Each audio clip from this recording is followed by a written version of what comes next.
What's up guys, Houndish here, and today we have the weekly reset roundup for February 21st, and this week is the very final week of the season, so we'll touch on some important things to bear in mind as we approach Lightfall. But as always, we'll cover major updates for the week, and then gameplay and activities. That of course includes the Nightfall, featured rewards, and the Eververse inventory for the week, so I hope you find the breakdown helpful today guys, and be sure to subscribe for important updates this week. Before we get into it though guys, online security is super important these days as we spend a lot of time gaming, browsing and shopping in various places online, which is why the video today is sponsored by NordVPN, and Nord is the best form of protection against DDoS attacks, hackers and security threats online. Of course it's famous for its VPN option, which creates a virtual location for our devices, and this protects us against DDoS attacks which disrupt our connections when gaming, and stops them from hitting our actual network so we can game trouble-free. Plus it can also be used to avoid geographical restrictions on content, for example. But NordVPN also has a dedicated suite of bonus threat protection tools to secure against phishing, malware and password attacks. Even if you're careful online, there is always the small risk that your personal info could be accessed.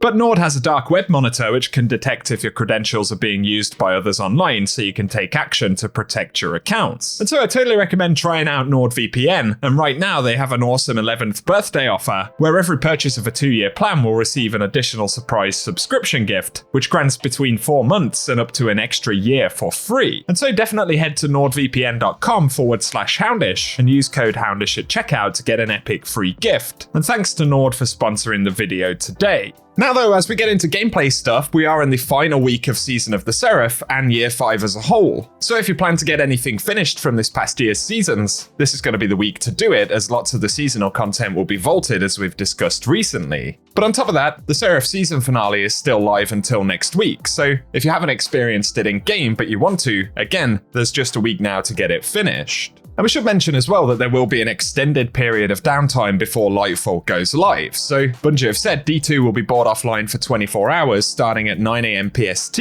on February 27th. And of course that is next Monday. During this period, players can pre-download Lightfall on all platforms, and they advise that the download will be large, but the new installation overall will improve load times and overall disk space usage. They do finish by saying once Lightfall is launched, sign-in queues are expected, especially during the first hours and peak playtimes. So keep in mind we are essentially going to lose a lot of Monday, as the game is going to be bought offline in advance, but at least that gives us time to pre-download the expansion. Getting into content for the game this week though, for playlists, there will be bonus ranks for all rituals, so that includes Vanguard, Gambit, and Crucible. So again, it's a great catch-up if you need ranks on ritual vendors and things like that. But for the playlists, Crucible will feature Team Scorched, Gambit will feature Gambit, I guess, and then for the Vanguard, the featured Nightfall for the week will be Warden of Nothing, and the featured weapon on top of that is Wendigo, so might be a good one to farm if you're after a decent roll on Wendigo.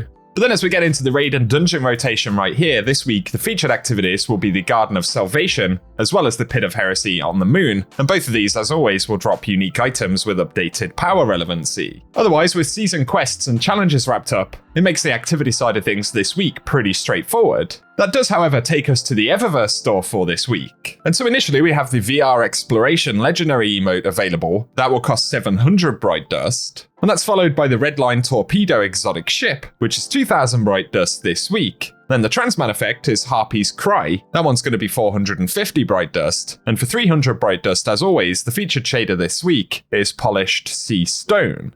Up next though, we have the Ghost Fist Bump Exotic emote. That one's 3250 Bright Dust, followed by the OU Rare emote, which will be 400 Bright Dust. And getting onto some of the exotic items, this week we'll see the Drill Down Shell. That one will cost 2850 Bright Dust. We'll also see the Externalization Exotic Sparrow up, and that will be 2500 Bright Dust. But that's followed by helmets for the Arc Eververse armor set this season. Those will be available for all 3 classes and cost 1200 Bright Dust each. And the exotic weapon ornament this week will be Open Hands, which is an ornament for Lorentz Driver for this season, and that one will cost 1250 Bright Dust. But finally there is the Taurus projection, a legendary ghost projection there, which will cost 1500 Bright Dust this week.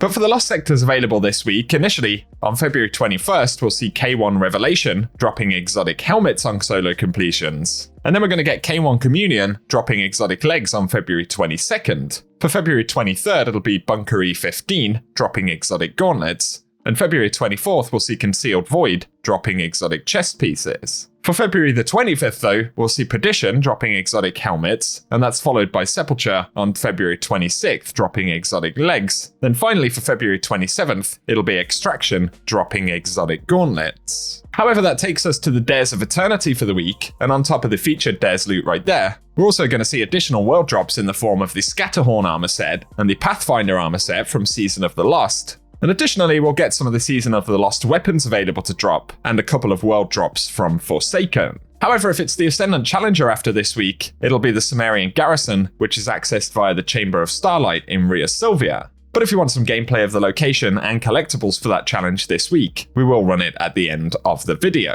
And for today guys, that's everything we have to mention for this final weekly reset for Year 5. Let us know what you'll be doing in the game this week, any prep you might be doing for Lightfall as well. But otherwise, be sure to stay tuned here on the channel, as it's likely we'll get a couple more updates this week related to the new expansion, as well as potentially a launch trailer, so definitely stay tuned for that and I will keep you guys posted. But otherwise, if you've enjoyed the video today, a rating below really does help us out on the channel. And for now, I hope you guys have an awesome day.